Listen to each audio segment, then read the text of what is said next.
ওনারা নিশ্চয়ই তোমার খারাপ চাইবে না। আর তুমি এখনো ছোট, তাই ভালো মন্দ বোঝার মতো জ্ঞান তোমার খুবই কম হয়েছে।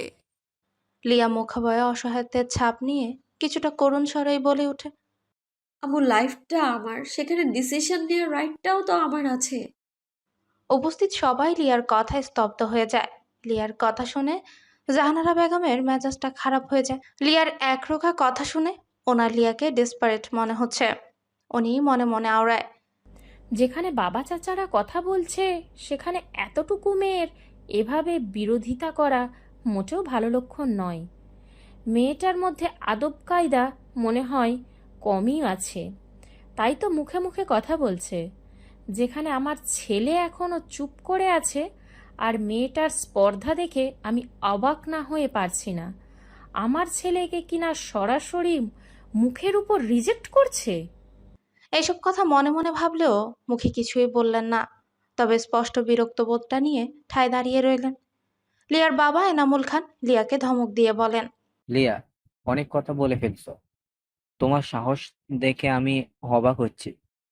তুমি এত বড় হওনি যে সব বিষয়ে নিজের ডিসিশন নিজে নিবে এই মুহূর্তে। আর নতুন করে কোনো সিক্রেট করো না। এমনিতেই তোমার জন্য যথেষ্ট মান সম্মান ক্ষুণ্ণ হয়েছে। আনোয়ার রহমান কিঞ্চিত সময় নিয়ে ভাবেন। অতঃপর পরিস্থিতি স্বাভাবিক করতে এনামুল খানকে উদ্দেশ্য করে বেশ স্বাভাবিক গলায় বলেন, ভাইজান, মাথা ঠান্ডা রাখুন। আর আমার মনে হয় ছেলে মেয়েকে চাপ দেওয়া ঠিক হবে না। জোর করে কোনো কিছু করলে তার ফলাফল ভালো হয় না। তাই বলছি ওদেরকে সময় দেওয়া যাক, ভেবেচিন্তে সিদ্ধান্ত নেবে। লিয়া আম্মুকে ভাববার জন্য সময় দেওয়া হোক। লিয়া বাসায় গিয়ে ঠান্ডা মাথায় ভেবে দেখুক, তারপর লিয়া যা জানায় আপনারা আমাদেরকে ফোনে জানিয়ে দিন, তাহলে আমরা সেভাবেই আগাবো।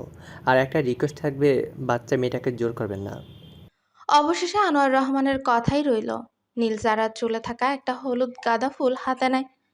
অন্য হাত দিয়ে পাপড়িগুলো ছিঁড়তে ছিঁড়তে মৃদু আওয়াজে বলে, লে হালুয়া, কি থেকে কি হয়ে গেল রে যারা? এ যাবৎ কাল ধরে তোর ভাইয়ের পছন্দের জিনিস আমি নিয়ে আসলেও এবার তো দেখছি তোর ভাই একদম ছক্কা মেরে দিল। আমার মনে মনে পছন্দ করা মেয়েকে একদম বউ বানিয়ে ফেললো। যারা সরু চোখে ছায়, কপাল কুঁচকে দাঁত কটমট করে বলে, হোয়াট? কি বলতে চাইছিস? তোর পছন্দ করা মানে? নীল কথা এড়িয়ে যেতে বলে, কানে সমস্যা হয়েছে তোর। কি বললাম আর কি শুনলি? যাই হোক, অতি দ্রুত একজন নাক কান গলা স্পেশালিস্টের কাছে তোকে নিয়ে যেতে হবে। না হলে এরকম বয়রাকে কেউ বিয়ে করতে আসবে না। না জেনে বিয়ে যদিও বা করে, বিয়ে করে এক গাড়িতে করে নিয়ে যাবে, ঘন্টাখানেক পরে অন্য গাড়িতে পাঠিয়ে দিবে। যারা নাক মুখ কুঁচকে বলে। নীলের বাচ্চা। নীল যারার চুল ধরে টান দিয়ে বলে, আমি তোর থেকে গুনে গুনে 8 বছরের বড়, তাই সম্মান দিয়ে কথা বলবি। যারা মুখ ভেঙচি কেটে চলে যায়। নাতাশা যারার হাত ধরে হেঁটে যাচ্ছিল। নাতাশা ঘাড় তুলে যারার দিকে তাকায়, কপাল কুঁচকে বলে, খালামণি, এই খালামণি, মামার বিয়ে খাবো কখন? যারা নাতাশার দিকে তাকায় মজার ছলে বলে, বিয়ে আমার খায় কিভাবে নাতাশা বেবি? নাতাশা দুহাত কোমরে রাখে, ছোট ছোট চোখ করে চায়, ঠোঁট প্রসারিত করে বলে, খায় তো। এই তো কিছুদিন আগেই তো আমি নানু ভাই আর নানুমণির সাথে বিয়ে খেয়ে আসলাম। তুমি ভুলে গিয়েছো? যারা মৃদু হাসে। কিছুটা দূরে লিয়াকে গাড়ির সামনে দেখতে পায়, আর মুহূর্তে হাসিটা মিয়ে গেল। নাতাশার দিকে ঝুঁকে ম্লান মুখে ক্ষীণ আওয়াজে বলতে থাকে, তোমার মামার বিয়ে তো অলরেডি হয়ে গিয়েছে। যারার কথার মাঝে নাতাশা একগাল হেসে উচ্ছ্বাসিত কণ্ঠে কিঞ্চিত অবাক হয়ে বলে, তাই? ওয়াও! তাহলে তো মামি এখন আমাদের সাথে থাকবে। নানুমণি তো বলছিল মামার বিয়ের পর থেকে মামি আমাদের সাথেই থাকবে। কি মজা! এখন থেকে ভালো আন্টি আমাদের সাথে থাকবে ও। যারা ভারী গলায় বলে, ওফ সোনা, ভালো আন্টি নয়, মিষ্টি হলো তোমার মামার বউ। এ মিষ্টি ঠোঁট উল্টে এক শব্দেই কথাটা বলে। অতঃপর নাতাশা জোরে ডেকে বলে ওঠে। আন্টি। লিয়া গাড়িতে উঠবে বলে পা দিবে, সেই মুহূর্তেই নাতাশার ডাক শুনে থেমে যায়। নাতাশা দৌড়ে যায়, দুহাতে লিয়ার কোমর জড়িয়ে ধরে। লিয়া তাল সামলাতে না পেরে খানিকটা পিছিয়ে যায়। নাতাশা লিয়ার দিকে তাকিয়ে চমৎকার হাসে, মিষ্টি করে আদুরি গলায় বলে, খালামণি বলছিল তুমি আমার মামার বউ, তাহলে তুমি আমার মামি। লিয়ার মনের ভেতর অনুভূতির ঝড় বইতে থাকে, তবুও লিয়া বাইরে নিজেকে শক্ত খোলসে আবৃত করে রাখে। বাইরে বেশ কাঠিন্যতার ছাপ ফুটিয়ে রেখে লিয়া নির্বিকার থাকে। জারিফ পার্কিং লনে আসে, ওদের গাড়ির কাছেই যাবে। সেই সময় লিয়া আর নাতাশাকে দেখতে পায়। লিয়া জারিফকে দেখতে পাওয়ার সাথে সাথে দৃষ্টি সরিয়ে নেয়। নাতাশা আবেদনময়ী কণ্ঠে ফের বলতে থাকে, মামি, তুমি আমাদের সাথে যাবে না? ওই তো মামার বাড়ি, চলো, আমি তোমার কাছে বসবো। হ্যাঁ, আর মামি, আমাকে কিন্তু এত এত আদর করতে হবে, যেমন আমার মামা আদর করে অনেক। শেষের কথাটা দুহাত মেলে ধরে দেখিয়ে টেনে বলে। লিয়া নাতাশার কথা এড়িয়ে যায়, আলতো করে নাতাশার দুগালে হাত রাখে, খানিকটা ঝুঁকে নাতাশার কপালে ঠোঁটটা ছোঁয়ায়, তারপর মৃদু স্বরে ঠোঁটে আওড়ায়, ভালো থেকো কিউটি পাই। আল্লাহ তাআলা তোমাকে সব সময় সুস্থ রাখুক, ভালো রাখুক। তোমার জন্য এত এত দোয়া রইল। কথাগুলো বলেই লিয়া নিজেকে নাতাশার থেকে ছাড়িয়ে নেয়। অতঃপর দ্রুত গাড়িতে উঠে বসে। সবাই গাড়িতে বসতেই গাড়ি চলতে শুরু করে। লিয়ার বাবার পাজেরো গাড়িটা শা শব্দে শহরের পিচঢালা পথ দিয়ে যেতে থাকে। উল্টো পথে জারিফের টয়োটা গাড়িটা গন্তব্যের দিকে ছুটছে। বিয়েবাড়িতে থমথমে অবস্থা বিরাজ করছে, সবারই চোখে মুখে দুশ্চিন্তার ছাপ স্পষ্ট। রাজিয়া সুলতানা মেয়ের পাশে বসে এটা সেটা বুঝিয়ে যাচ্ছেন আসার পর থেকে। স্বামীর করা নির্দেশ লিয়াকে রাজি করানো। লিয়া মূর্তির মতো বিছানার হেডের সাথে গায়ে লিয়ে দিয়ে চোখ বন্ধ করে আছে, কোনো কথাই সারা শব্দই নেই।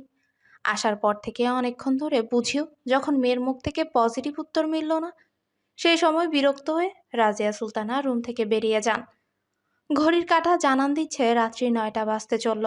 এই তো কিছুক্ষণ আগে এনামুল খান এসে শাসিয়ে গেলেন, আর ঘন্টাখানিক দেখবেন, অতঃপর জারিফের বাবার কাছে ফোন দিয়ে পজিটিভ মতামত দিবেন। লিয়া যেন কোনো বাড়াবাড়ি না করে, ধমকিয়ে বেশ শাসিয়ে গেলেন। লিয়া বিছানা থেকে নেমে গুটি গুটি পায় হেঁটে নিচে গেল। নিচের দক্ষিণে দাদিমণির রুমের সামনে দাঁড়িয়ে মৃদু আওয়াজে বলে, দাদিমণি আসবো? জান্নাত বেগম কিছুক্ষণ আগে এশার নামাজ শেষ করে একটা চেয়ারে বসে আঙ্গুলের সাহায্যে তসবিহ গুনছিলেন।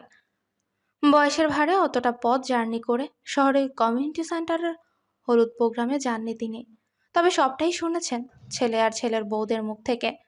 সবকিছু শুনে নির্বাক আছেন। মাথাটা তুলে দরজার দাঁড়গোড়ায় দাঁড়ানো অষ্টাদশী লিয়াকে দেখে কণ্ঠে একরাশ স্নেহ ছড়িয়ে বলেন, আসো, ভিতরে আসো ছোট আপা। লিয়া ভেতরে যায়, ফ্লোরে বসে পড়ে, দাদিমণির কোলের উপর মাথাটা রাখে। জান্নাত বেগম এক হাত লিয়ার মাথায় রাখেন, স্নেহের হাত বুলিয়ে আদর মাখা গলায় বললেন, এই লিয়া, কিছু বলবি? আমার ছোট আপা নিশ্চয়ই কোনো বড় সড়ো আবদার আছে। লিয়া দীর্ঘশ্বাস ফেলে চোখ বন্ধ করে, ঠোঁট প্রসারিত করে বলে ওঠে, দাদিমণি, আমি এই সম্পর্কটা আগাতে চাই না।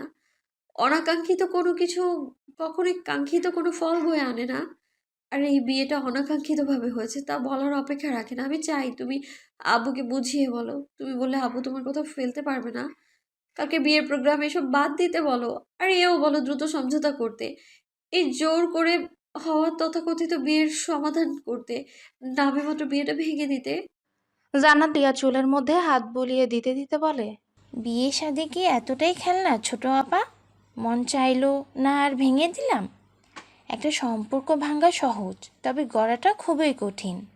লিয়া দাদিমণির দিকে মুখ তুলে তাকায়, তড়িৎ বেগে বলে, সম্পর্ক যেখানে তৈরিই হয়নি সেখানে ভাঙার প্রশ্নই আসে না দাদিমণি। জোর করে কখনো সম্পর্ক হয় না। আর দুর্ঘটনা সবসময় দুর্ঘটনাই, সেটাকে মনে থেকে মেনে নেওয়া যায় না। চাপে পড়ে পরিস্থিতির কাছে হার মেনে হয়তো আমি মানিয়ে চলতে হয়, বাট সেটা শুধুমাত্র লোক দেখানো। সেখানে ভালোবাসা বলে কিচ্ছু থাকে না, সেখানে থাকে শুধুমাত্র দয়া দক্ষিণা। লিয়া একটু থামে, খানিকটা সময় নিয়ে ধরে আসা গলায় বলে, দাদিমণি, তুমি নিশ্চয়ই চাইবে না তোমার নাতি সারা জীবন অন্যের দয়ায় থাকুক। কেউ তাকে দয়া করে বউ হিসেবে মেনে নিয়েছে, দয়া করে সারা জীবন বোঝা হিসেবে বয়ে বেড়াবে, কখনো ভালোবেসে নয়। জান্নাত বেগম মৃদু হাসলেন, যা লিয়ার দৃষ্টিগোচর হলো না। শান্ত গলায় ফের বললেন, আজ ভালোবাসা নেই, তবে ভালোবাসা তৈরি হতে কতক্ষণ ছোট আপা? আর বিয়ে হলো এমন একটা পবিত্র বন্ধন, যেখানে আপনা আপনি মহব্বত ভালোবাসার সৃষ্টি হয়। যে বন্ধনে ভালোবাসা দিন দিন ফিকে হয় না, বরং গাঢ় হয়। সন্তান সন্ততির মাধ্যমেই বন্ধন আরও মজবুত হয়। তাই বলছি ছোট আপা, আর একটু ভেবে দেখলে হয় না? লিয়া চোখ বন্ধ করলো। দু চোখের কার্নিশ বেয়ে দুফোঁটা অশ্রু গড়িয়ে পড়ল। ভেজা গলায় ঠোঁটে আওড়ালো। দাদিমণি, এসবের জন্য উনি আমাকে দোষারোপ করেন। ওনার মতে সেই দিন যদি আমি ওনার সাথে না থাকতাম তাহলে সেই দুর্ঘটনা ঘটতো না।